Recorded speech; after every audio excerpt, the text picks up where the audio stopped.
বহুমূলীয়া সময় হেৰি কৰি আমাৰ এই নিমন্ত্ৰণ ৰক্ষা কৰি তেওঁ আহিছে। গতিকে তেওঁ জনাবলৈ বন্দনা জনাব। আমাৰ লগতে কৰিবলৈ এই ৰোড যাত্ৰাৰ মেইন উদ্যোক্তা বা যাৰ কাৰণে আমি আজি এই ৰোড যাত্ৰা কৰিবলৈ পাইছোঁ তেওঁ আন কোনো নাই, আমাৰ সকলোৱে নিবাসী তেওঁক আমি এখন কিলোমিটাৰ সম্বৰ্ধনা জনাব। তেওঁ আহ্বান কৰিছোঁ।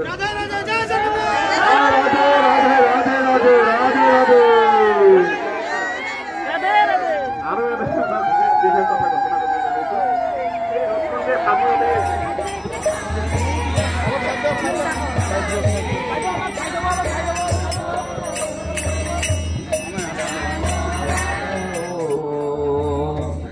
राम राम हरे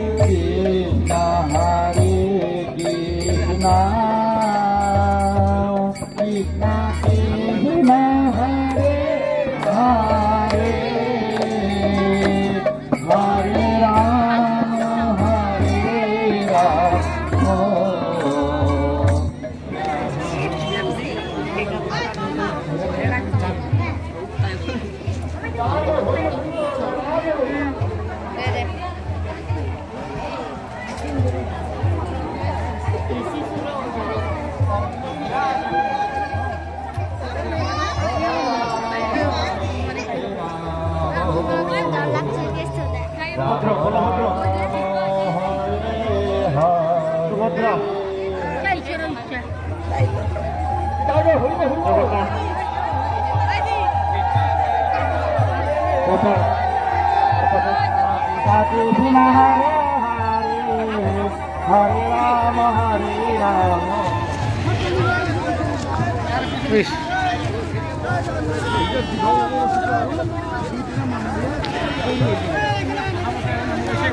আজিৰ কাৰণে মই আপোনালোকৰ চেনেলৰ যোগেদি সকলো ৰাইজকে ধন্যবাদ জনাইছোঁ।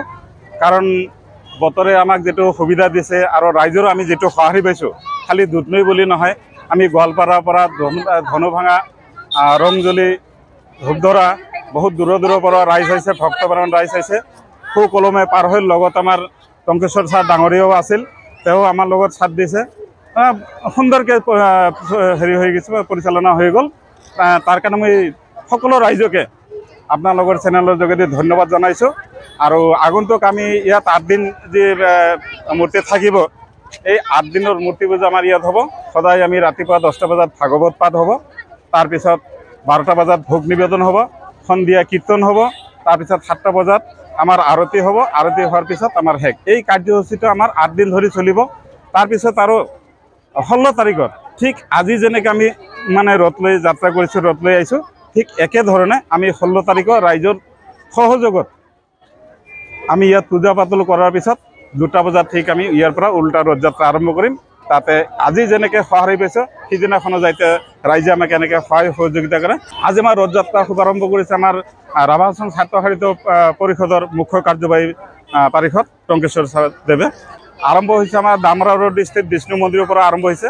আমি তাত 2:45 যাত্ৰা আৰম্ভ কৰিছোঁ। ৰাতিপুৱাৰ পৰা আমাৰ পূজা পাঠ হ'ল। পূজা পাঠ শেষ হোৱাৰ পিছত আমি 2:45 আমি তাৰ পৰা যাত্ৰা আৰম্ভ কৰি দুধনৈ চহৰ পৰিভ্ৰমণ কৰিলোঁ। দুধনৈ চহৰ পৰিভ্ৰমণ কৰোঁতে আমাক পুলিচ প্ৰশাসনৰ সহায় সহযোগিতা কৰিছে আৰু ৰাইজেও ধুনীয়া সহযোগ আগবঢ়াইছে। তাৰ কাৰণে মই পুলিচ প্ৰশাসনক ধন্যবাদ জনাইছোঁ, লগতে মই ৰাইজকো ধন্যবাদ জনাইছোঁ। আৰু লাষ্টত মানে চহৰ পৰিভ্ৰমণ কৰি আহি আমাৰ এই ৰাম জানকী মন্দিৰত আমি আজিৰ যিটো ৰথযাত্ৰা, সেই ৰথযাত্ৰা আমি ইয়াত স্থগিত ৰাখিলোঁ বা মাহীৰ ঘৰত অহা বুলি ক'ল। ইয়াত বলভদ্ৰ সুভদ্ৰা দেৱী বা জগন্নাথ প্ৰভু ইয়াত মাহীৰ ঘৰত 8 দিন থাকিব। এই 8 দিন থকাৰ পিছত আমি 16 তাৰিখত আকৌ আমি উল্টা ৰথযাত্ৰা কৰি যাম।